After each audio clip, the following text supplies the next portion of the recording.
Bueno, vamos a empezar con la clase 4 de la unidad 2. Esta es la primera parte de esa clase. En esta clase vamos a comenzar a hablar de ácidos nucleicos, o mejor dicho, a partir de lo que estábamos hablando de nucleótidos, vamos a ir a los ácidos nucleicos y hacia el final de la clase vamos a comenzar brevemente con el tema proteínas que continúa después. Bien, habíamos visto entonces que los nucleótidos están formados, cada uno de ellos, por una nucleobase o base nitrogenada, un monosacárido y uno o más fosfatos. Hay, por supuesto, diferentes nucleótidos según el número de fosfatos que tenga, según cuál sea la nucleobase, según el azúcar sea ribosa o desoxirribosa. Entonces hay una pequeña nomenclatura de nucleótidos que no es muy complicada. La base se representa con una letra mayúscula, A por adenina, G por guanina, C por citosina, U por uracilo, T por timina. Después se indica el número de fosfatos, por ejemplo, AMP designa adenosina monofosfato, un solo fosfato, ATP, ya lo habíamos visto, designa adenosina trifosfato, y así.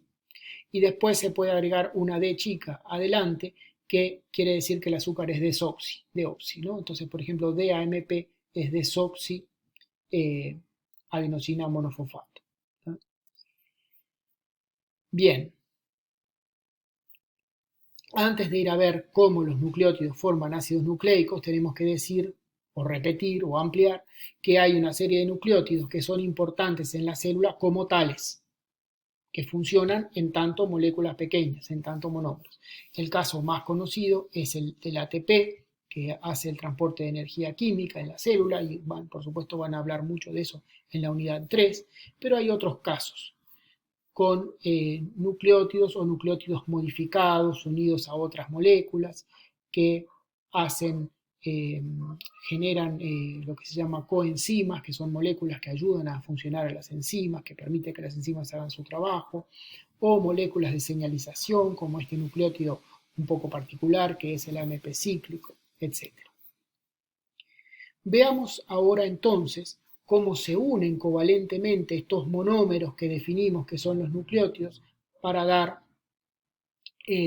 oligonucleótidos y polinucleótidos, ¿verdad? Para dar oligómeros y polímeros. La idea básica es que un fosfato unido a la posición 5' de uno de los nucleótidos, como se ve acá, también se une a la posición 3' del azúcar de otro nucleótido. O sea, queda un fosfato haciendo de puente entre dos ribosas o desoxirribosas.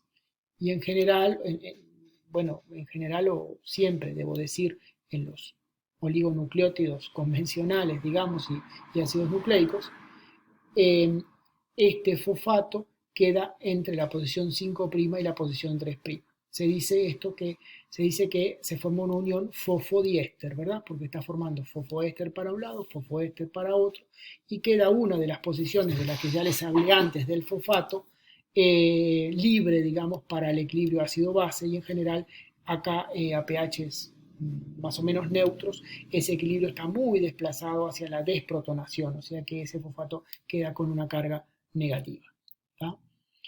Otra vez, esto uno lo puede pensar en términos de una reacción de condensación. Las reacciones de condensación en el medio acuoso no son favorables. La reacción que se da, después lo van a ver con Gustavo, es un poquito más compleja que esto, ¿verdad? Lo que sí es favorable y se da directamente así nomás es la hidrólisis, tanto acá como acá, digamos. Bien, ese mismo tipo de estructura, repetida más veces, es lo que da lugar a los oligonucleótidos y a los ácidos nucleicos, según el tamaño de la molécula que se forme, ¿verdad? Acá tenemos un oligonucleótido de 4 unidades nucleotídicas, 1, 2, 3, 4, o sea, lo que podemos llamar un tetranucleótido. Tenemos fosfato, desoxirribosa en este caso, fosfato, desoxirribosa, fosfato, desoxirribosa, fosfato, desoxirribosa, y cada unidad de desoxirribosa tiene asociada una nucleobase que puede ser purina o pirimidina. Acá tenemos otro tetranucleótido similar, digamos, ilustrando un poco la misma idea. Y lo más importante, la idea más importante justamente que se quiere ilustrar acá, es esta idea de que lo que le da el esqueleto al oligonucleótido o al ácido nucleico, lo que conecta todo esto covalentemente, son los fosfatos y los azúcares. Fosfato, azúcar, fosfato, azúcar, fosfato, azúcar, o acá, ¿no? Fosfato, azúcar, fosfato, azúcar, fosfato, azúcar.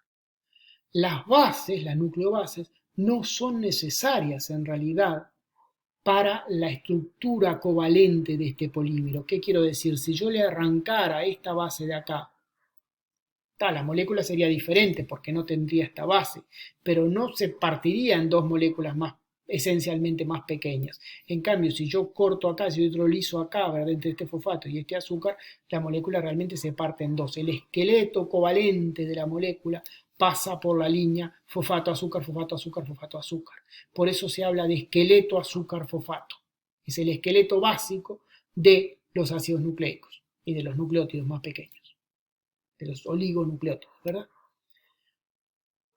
En cambio, las bases están como colgadas al costado. Colgadas es un término muy vulgar, pero quiero que, a ver, no estando presente, además quiero que entiendan esta idea. Esqueleto, azúcar, fosfato y las bases saliendo para el costado. ¿Tá?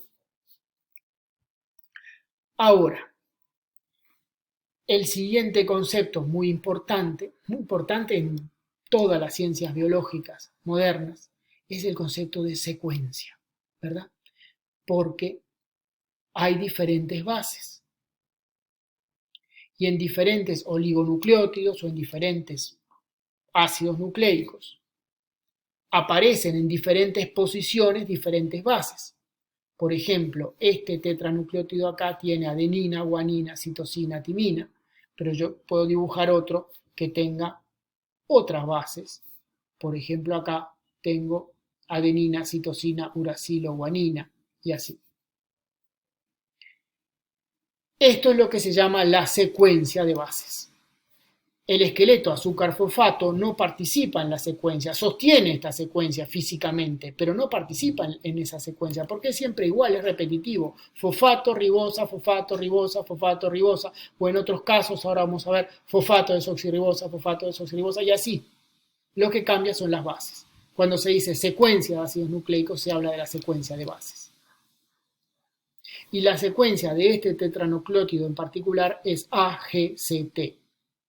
AGCT y no TCGA, que sería totalmente diferente, porque hay una forma convencional de escribir las secuencias de nucleótidos y esa forma convencional tiene un apoyo muy concreto en la biología y tiene una relación muy concreta que después vamos a ver con lo que son las secuencias de las proteínas.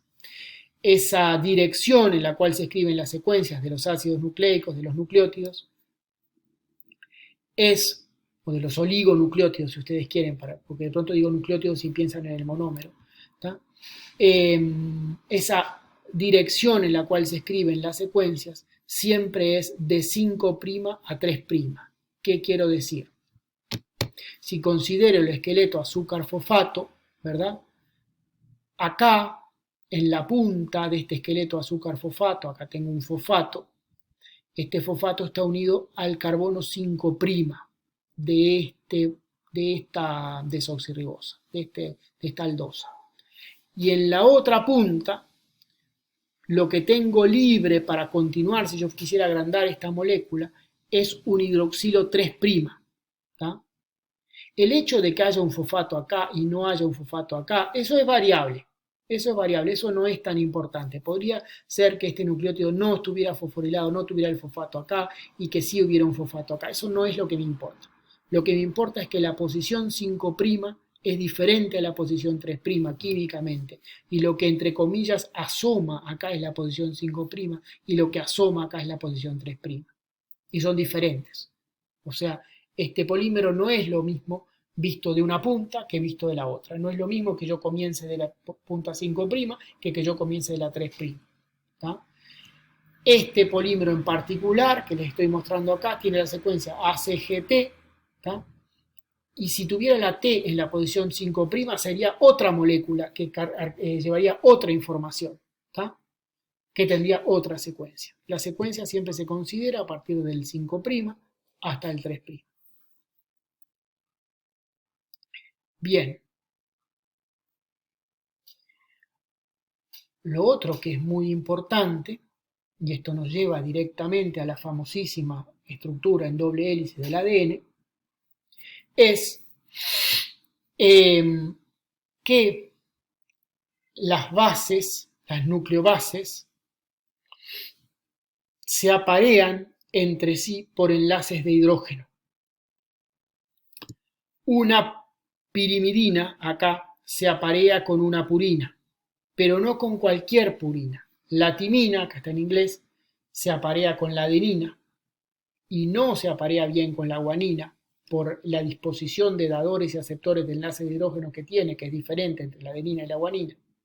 Y la citosina, al revés, se aparea bien con la guanina, pero no con la adenina, por lo que es la disposición de dadores y aceptores de enlaces de hidrógeno.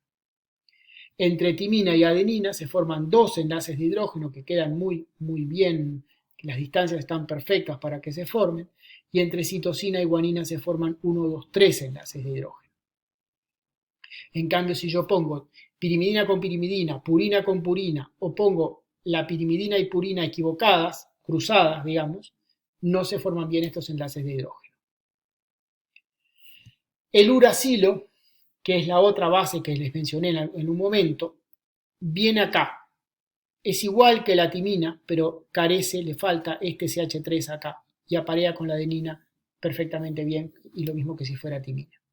Entonces es timina o uracilo con adenina por un lado y por otro lado citosina con guanina. Este apareamiento de bases es básico, es fundamental para lo que es la estructura del ADN. Todo el mundo sabe hoy por hoy que el ADN tiene una estructura de doble hélice y en eso vamos a entrar ahora.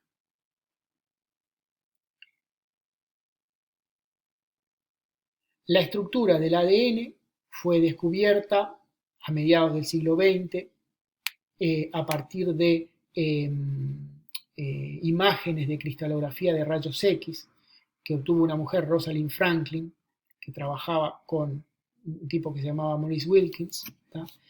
Pero ellos no interpretaron esa estructura. Los que la interpretaron y en definitiva se llevaron la mayor parte de la fama fueron Watson y Crick, que acá aparecen, ¿verdad? Y el premio Nobel fue compartido por Watson, Crick y Maurice Wilkins, y muchas veces se dice ahora que injustamente fue dejada de lado Rosalind Franklin, que fue la que había hecho el experimento, obteniendo esos datos. Watson y Crick parece que cuando se dieron cuenta de cómo era esto, estaban en un pub de Cambridge y se levantaron y les dijeron a los parroquianos: señores, hemos descubierto el secreto de la vida. Muy modestos no eran, quizás, sobre todo Watson, que tengo entendido, pero bueno, la verdad se habían dado cuenta de algo bastante importante. Eso también es verdad. Bien, acá tienen la famosa estructura en doble hélice del ADN y vamos a ir viendo, desmenuzando esto como es, ¿verdad? Vamos a volver por un momento al oligonucleótido que teníamos antes y vamos a imaginarnos ahora que tenemos dos oligonucleótidos, acá están mostrados como de 4 de largo, pero podrían ser de cientos o miles de unidades nucleotídicas de largo. Y vamos a pensar que uno de los oligonucleótidos en dirección 5' a 3' queda así, de arriba para abajo, y el otro, yendo también de dirección 5' a 3', queda dado vuelta, de abajo para arriba. O sea que los disponemos antiparalelos, ¿verdad? En direcciones, corriendo uno contra el otro, digamos, pero en direcciones opuestas. Y las bases de un lado y de otro se aparean como les mencioné hace un momento: adenina con timina, citosina con guanina. Esa es la idea básica de la doble hélice. Seguimos en la siguiente parte.